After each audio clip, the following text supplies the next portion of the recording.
నేటి ముఖ్యాంశాలు. తిరుమల లడ్డూ కల్తీపై విచారణ జరిపి బాధ్యులను కఠినంగా శిక్షించాలి. తాండూరు బ్రాహ్మణ సమాజం, అర్చక సమాజం డిమాండ్. యాలాల మండల కుర్వ సంఘం అధ్యక్షులుగా గోరెపల్లి సతీష్ ఏకగ్రీవం. ఏకలవ్య ఫౌండేషన్ ద్వారా చిన్న రైతులకు ఎంతో ఉపయోగం. యాలాల మాజీ ఎంపీపీ బాలేశ్వర్ గుప్తా. తెలంగాణ రాష్ట్ర యూట్యూబ్ న్యూస్ ఛానల్ యాజమాన్యాల కమిటీ అసోసియేషన్ ఏర్పాటు. సిటీ కేబుల్ వార్తలకు స్వాగతం. వార్తలు చదువుతున్నది మఠం నిరంజన్. కలియుగ దైవం తిరుమల శ్రీ వెంకటేశ్వర స్వామి మహాప్రసాదం కల్తీపై తాండూరు బ్రాహ్మణ సమాజం, అర్చక సమాజం తీవ్రంగా ఖండించింది. మహాప్రసాదం కల్తీ చేసిన ఎంతటి వారినైనా కఠినంగా శిక్షించాలని డిమాండ్ చేశారు. ఆదివారం తాండూరు పట్టణంలోని పాండురంగ దేవాలయంలో ఏర్పాటు చేసిన విలేకరుల సమావేశంలో ఆంధ్రప్రదేశ్ ముఖ్యమంత్రి నారా చంద్రబాబు నాయుడు కల్తీ చేసిన వారిపై చర్యలు తీసుకోవాలని డిమాండ్ చేశారు. తిరుమల తిరుపతి దేవస్థానం లడ్డు కల్తీపై ప్రతి ఒక్కరి మనోభావాలు దెబ్బతిన్నాయని ఆందోళన వ్యక్తం చేశారు. ఈ దుశ్చర్యకు పాల్పడిన వారిని కఠినంగా శిక్షించాలని డిమాండ్ చేశారు. ఈ కార్యక్రమంలో బ్రాహ్మణ సమాజం అధ్యక్షులు గురురాజ్ దీక్షిత్, ప్రధాన కార్యదర్శి గురురాజ్ జోషి, మాజీ అధ్యక్షులు గోనూరు దత్తాత్రేయరావు, విద్యాసాగర్ రావు, జిల్లా గౌరవ అధ్యక్షులు రాఘవేందర్ రావు, అర్చక పురోహిత సంఘం కోశాధికారి సుధీర్ పంతులు, నాగరాజ్, రాఘవేందర్ రావు, మహిళలు మంగళ, నిర్మల, ప్రేమిల, సంధ్య, జ్యోతి తదితరులు పాల్గొన్నారు. నా పేరు గురురాజ్ దీక్షిత్, బ్రాహ్మణ సమాజం అధ్యక్షుడిని. ఈరోజు సమావేశంకు చేసిన సభ్యులందరికీ పేరు పేరున్న నమస్కారాలు. ఈరోజు సభ ఎందుకంటే తిరుమల తిరుపతి లడ్డూపై వచ్చిన వివాదానికి బ్రాహ్మణ సమాజం అలాగే అర్చక పురోహిత సంఘం నిరసన తెలపాలని నిర్ణయించుకొని ఈరోజు ఈ కార్యక్రమం నిర్వహిస్తున్నాము. తిరుమల తిరుపతి లడ్డు వివాదం జరిగినప్పటి నుంచి హిందువులందరూ ఎంతో మనోవేదత ఉన్నారు. తిరుపతి లడ్డు అంటే ఎంత పవిత్రమని హిందువులకు అందరూ తెలుసు. తిరుపతి వెంకటేశ్వర దర్శించుకోకున్న లడ్డు దొరికిన ప్రసాదాన్ని అంత పవిత్రంగా భావించే లడ్డు ఈరోజు కల్తీ చేయడం జరిగింది. దీని వెనకాల ఎవరు ఉన్నా, ఎంతటి పెద్దవాళ్ళు ఉన్నా దర్యాప్తు జరిపి వారికి శిక్ష పడేలా చేయాలని తాండూరు బ్రాహ్మణ సమాజం తరఫున కోరుతుంది. 12,000 కోట్ల రూపాయలు క్యాష్ నిల్వ ఉన్నటువంటి వెంకటేశ్వర స్వామి దేవాలయం లోపల క్యాష్ బాండ్ రూపంలో ఉన్నటువంటి దేవాలయానికి ఎందుకు నెయ్యి మీద రేట్లు తగ్గించాల్సి వచ్చింది అనేది పెద్ద సమస్య. ప్రతిరోజు 65 లక్షల రూపాయలు ఖర్చు పెట్టి రోజుకు 3,50,000 లడ్లు తయారు చేసే సంస్థ లోపల 65 లక్షల రూపాయలతోని నెయ్యి కొనుక్కొని మరి లడ్డు తయారు చేసే స్థానం లోపల ఎందుకు కక్కుర్తి పడి మొత్తం మీద టోటల్ లోపల 10-20 కోట్ల రూపాయలకు ఈ యొక్క అనర్హమైనటువంటి కార్యక్రమానికి ఆ గత ప్రభుత్వము చేపట్టిందంటే నిజంగా బాధాకరమైనటువంటి విషయం. కల్తీ అనేది విషయానికి వస్తే యాక్చువల్గా మన దేవాలయపు హుండీ అనేది రోజుకు 3-4 కోట్ల రూపాయలు అనుకుంటే సంవత్సరానికి దాదాపు 12,100 కోట్ల రూపాయలు ఆ మహాదేవుని ఆస్తి ఉన్నప్పుడు దానిపైన కన్నుబడడం అంటే మహా కాదు. దీనికి గతంలో చూసినట్లయితే దేవాలయంలోని 7 కొండల్ని తగ్గించి క్రిస్టియన్లకు ఇవ్వాలనే ఉద్దేశంతో ఆ విజయ రహస్యం మరి ఈ 5 ఏళ్ల కాలం లోపల ఈయన కూడా ఇంకేదో ప్రయత్నం చేయకపోతే కుప్ప కూలిపోయినటువంటి విషయం. కానీ ఒక విషయం ఏంటంటే ఇక్కడ ఆ కల్తీ విషయం లోపల క్షుణ్ణంగా రిపోర్ట్స్ వచ్చినాయి. రిపోర్టు కేవలం ఒకే ఒక సంవత్సరం నుంచి కాదు, 4-5 సంవత్సరాల నుంచి రిపోర్ట్ తీసుకుంటే దాంట్లో కల్తీ రుజువైపోయింది. ఇప్పుడు కల్తీ రుజువైన తర్వాత తీసుకోవాల్సిన చర్యలు ఎలా ఉంటాయంటే ఆఫీసర్ల దగ్గర నుంచి, వ్యాన్ల దగ్గర నుంచి, కల్తీకి సంబంధించిన ఆ కంపెనీస్ దగ్గర నుంచి మరి దేవాదాయ ధర్మ ప్రభుత్వము ఎవరు ఏం పని చేసినా నాయకుడు, ప్రభుత్వానికి నాయకుడు జగన్మోహన్ రెడ్డి. ఆ తర్వాత వచ్చే సంఖ్యలో వచ్చే అతని దేవాదాయ ధర్మాదాయ శాఖ మంత్రి, ఆ తర్వాత జిల్లా కలెక్టరు, ఆ తర్వాత అక్కడుంటే ఈఓ ఎవరైతే ఎగ్జిక్యూటివ్ ఆఫీసర్ ఉంటాడో, ఎవరైతే దీన్ని చెకింగ్ చేసుకుంటూ లోపలికి నెయ్యిని వదులుతుంటారో వీళ్ళందరూ కూడా బాధ్యులే. మనమంతా కేవలము లడ్డు కల్తీని అనుకుంటున్నాం. లడ్డుతో పాటు భగవంతునికి కైంకర్యం చేసేటటువంటి ఇంకా ఎన్నో వస్తువులు ఉన్నాయి అక్కడ. లడ్డు కావచ్చు, వడ కావచ్చు, దద్దోజనం కావచ్చు, పాయసం కావచ్చు, పెరుగన్నం కావచ్చు, ఇవన్నిట్లో కూడా మనం ఆలోచన చేస్తే కల్తీ జరిగిందని అనుకోవాలి. ఒక్క విషయం, ఎటువంటి అనామకుడైనా అవిద్యావంతుడైనా ఆలోచన చేసేది ఒకటి ఏంటంటే, స్వచ్ఛమైన ఆవు నెయ్యి 1000 రూపాయలు దొరికే ఆవు నెయ్యి 320 రూపాయలు.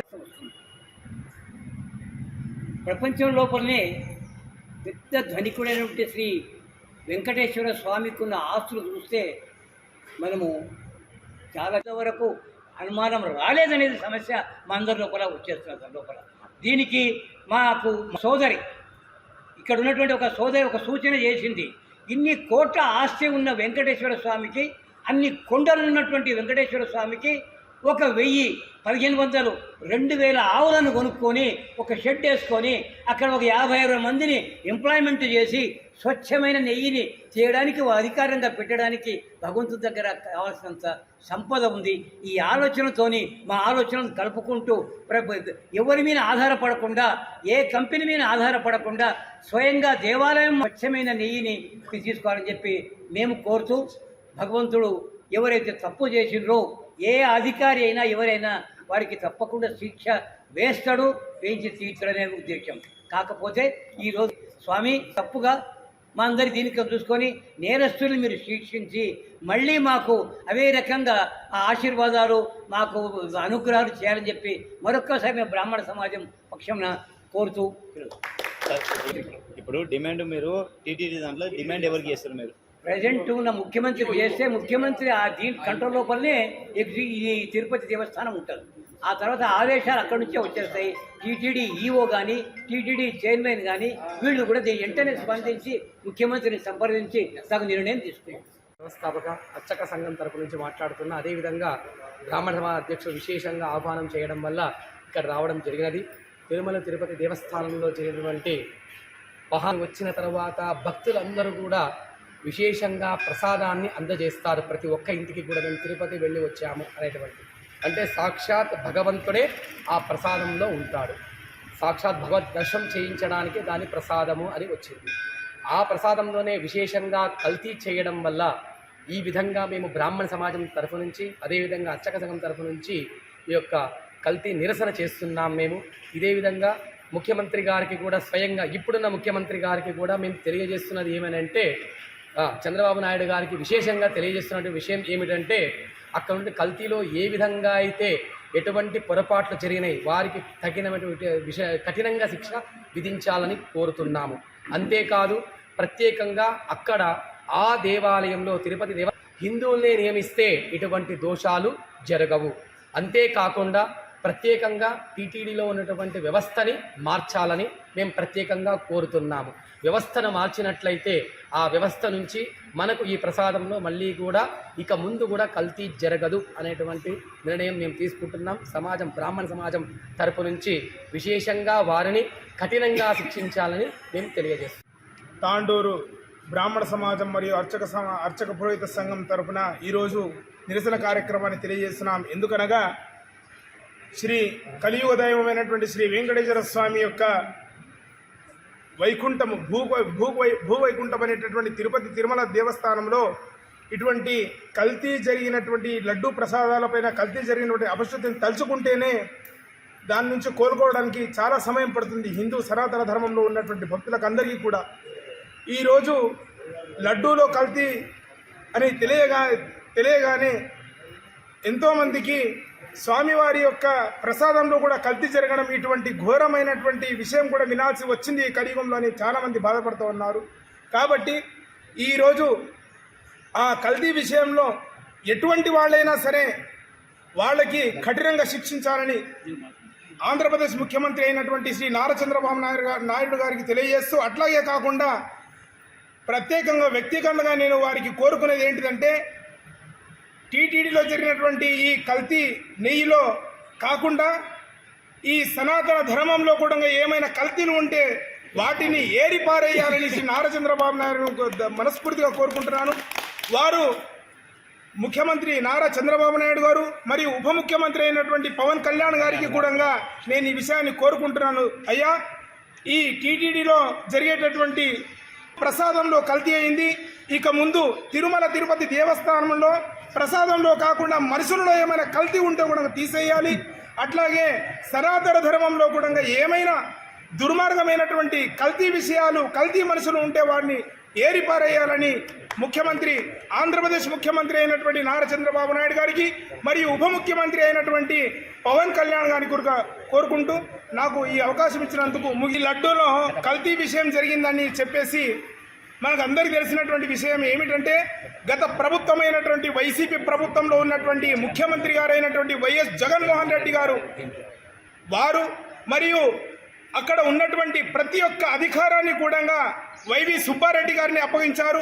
వారు కూడా చూసుకున్నటువంటి బాధ్యత వారు ఏ రోజైతే ధర్మారెడ్డి గారు నేనేమంటున్నానంటే, సేవలు 100 రూపాయలు 1000 రూపాయలు చేయండి, 1000 రూపాయలు 1200 చేయండి, 1200 2,500 చేయండి అని గట్టిగా చెప్పినప్పుడు ప్రసాదాలలో కల్తీ కలపకుండా చేయండి అని చెప్పడానికి రాలేదా?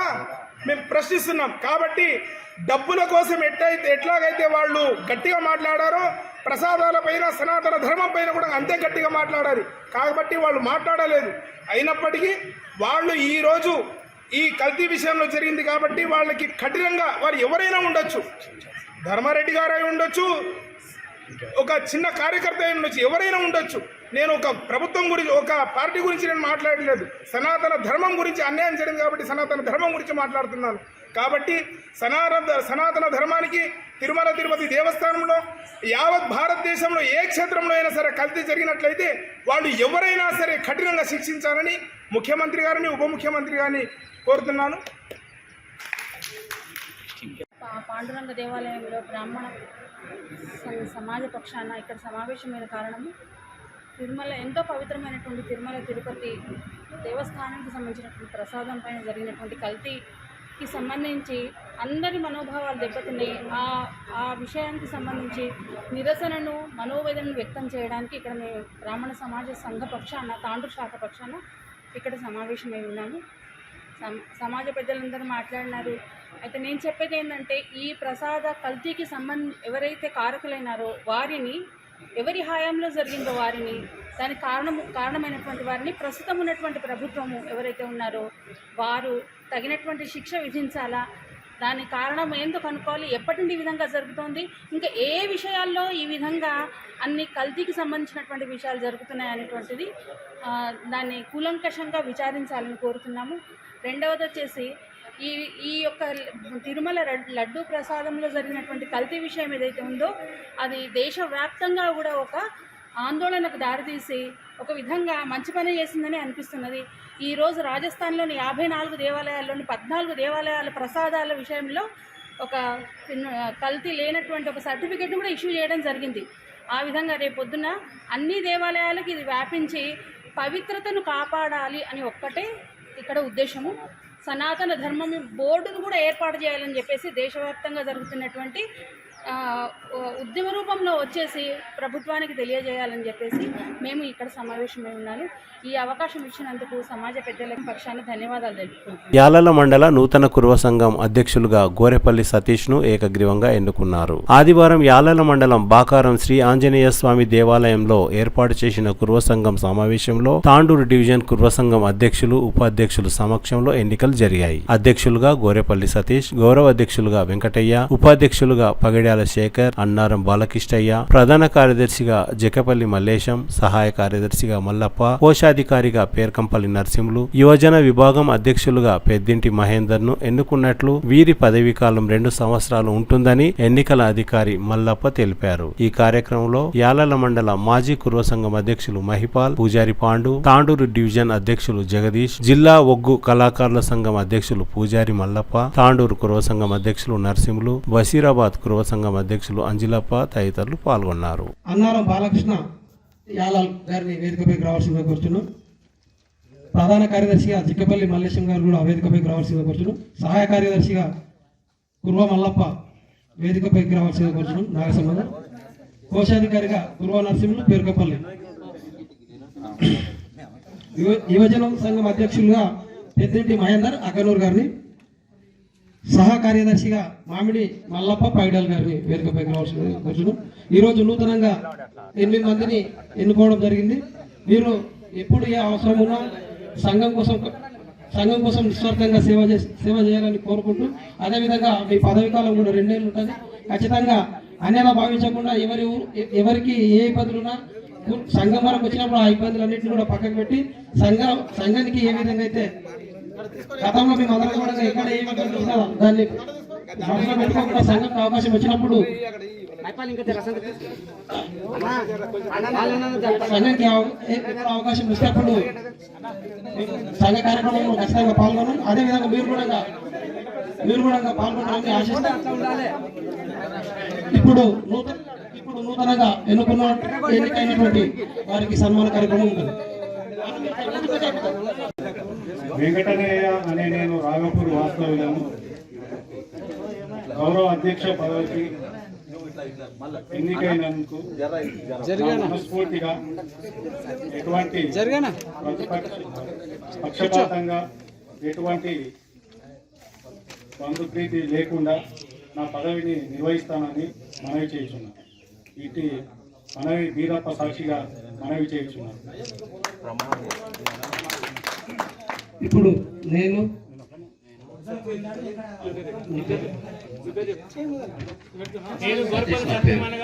పేరు గోరేపల్లి సతీష్.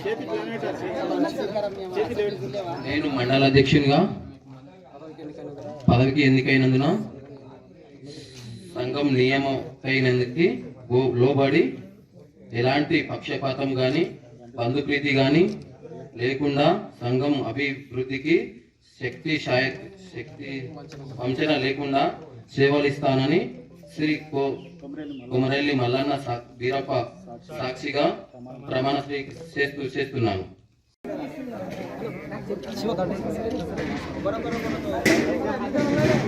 సంఘ అధ్యక్షుడు సతీష్ కుమార్ గారిని సన్మానించాల్సిందిగా ఆజిపూర్ మల్లేష్ గారిని కోరుతున్నాం.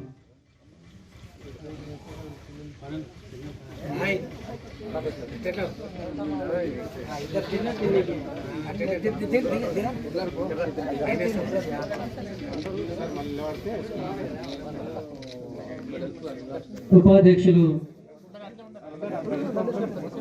శేఖర్ కవిరాజ్ గారిని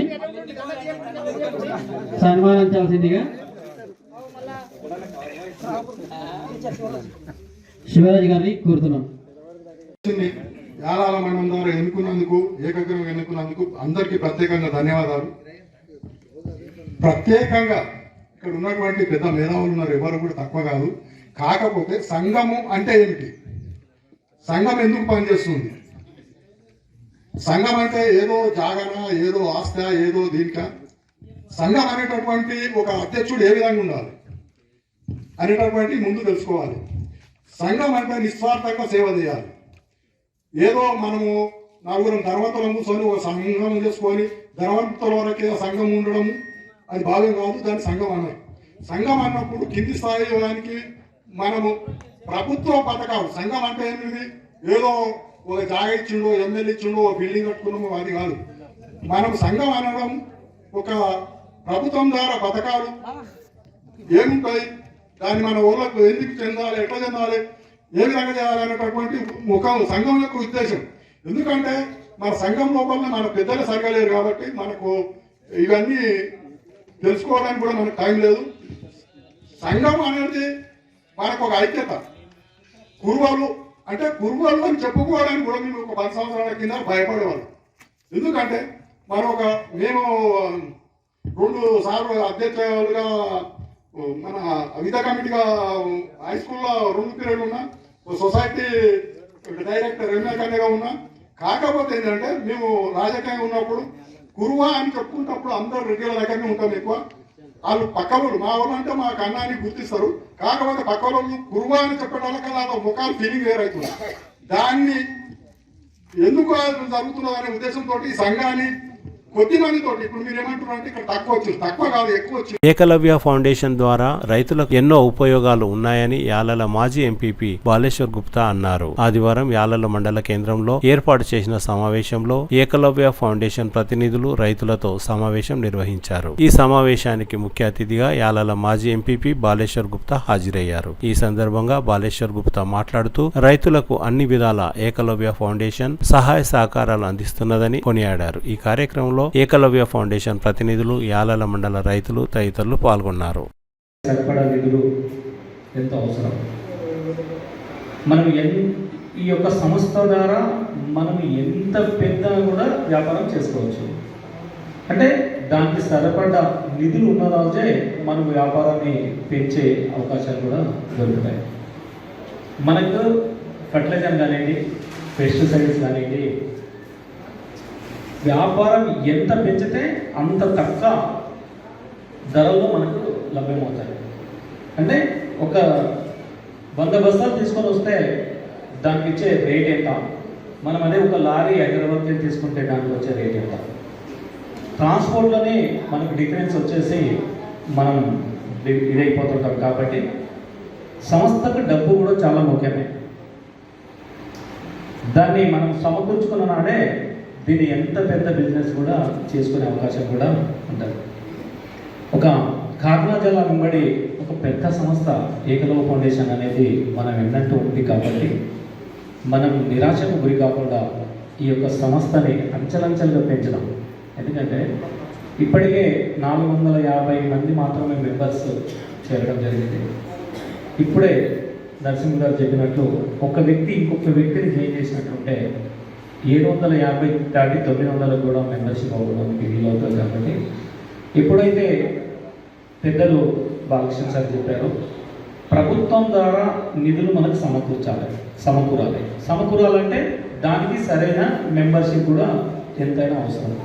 కాబట్టి ఆ మెంబర్షిప్ని పెంచుకున్న నాడే ఇటు రాష్ట్ర ప్రభుత్వం ద్వారా కానివ్వండి, అటు కేంద్ర ప్రభుత్వం ద్వారా కానీ వచ్చే నిధులు కానివ్వండి, విధులు కానివ్వండి మనకు సమకూర్చే అవకాశం ఉండదు. కాబట్టి ప్రయత్నిస్తే సాధ్యం కాదంటూ ఏది లేదు. కాబట్టి తొందరలోనే ఇక్కడున్న సభ్యులందరూ కూడా, బోర్డు సభ్యులందరూ కూడా మీకు పక్కలున్న ఎవరైతే మన దాని రేట్ ఎక్కువ తీసుకొని ఇవ్వడం జరుగుతుంది. ఒక మందు పుష్కరాల మందు తీసుకున్న కూడా ఎక్కువ రేటు ఇచ్చేసి వాళ్ళు ఎక్కువ రేటుకు అమ్మి ఇచ్చేస్తుంది.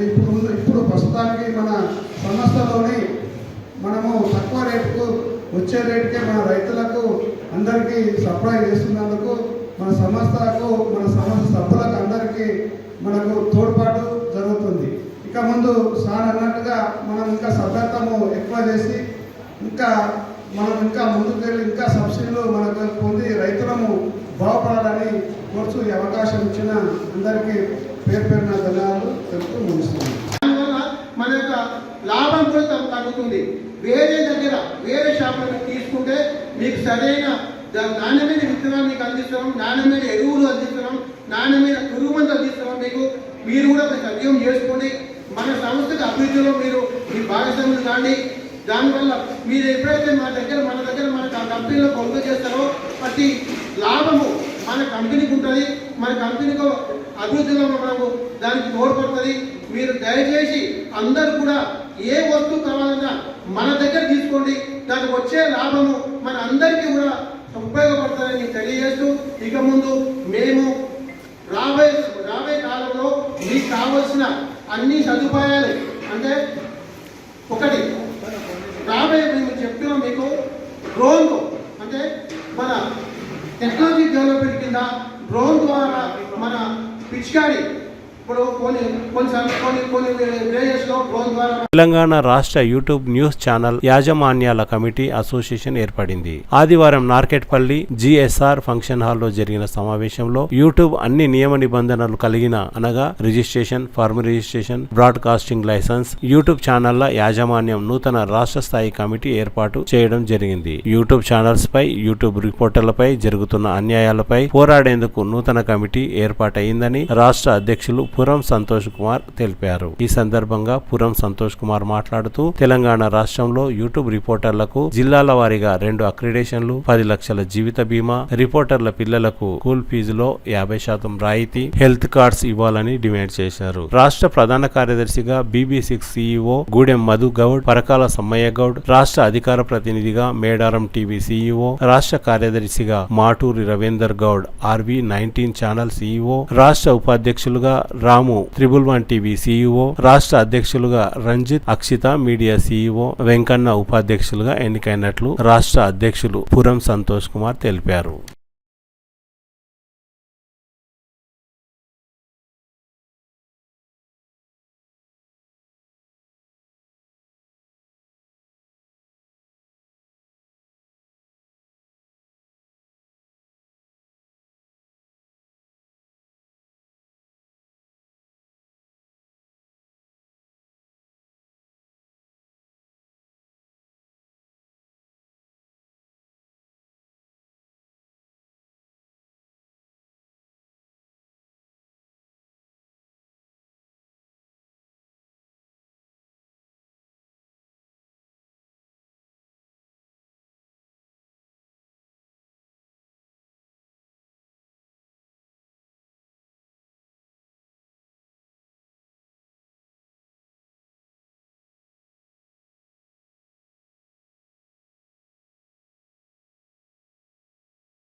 తిరిగి వచ్చే బులెటిన్లో తాజా వార్తలతో మళ్ళీ కలుద్దాం. అంతవరకు సెలవు, నమస్కారం. మరిన్ని వార్తల కోసం ఛానల్ సబ్స్క్రైబ్ చేయండి, షేర్ చేయండి, లైక్ చేయండి, కామెంట్ చేయండి. City cable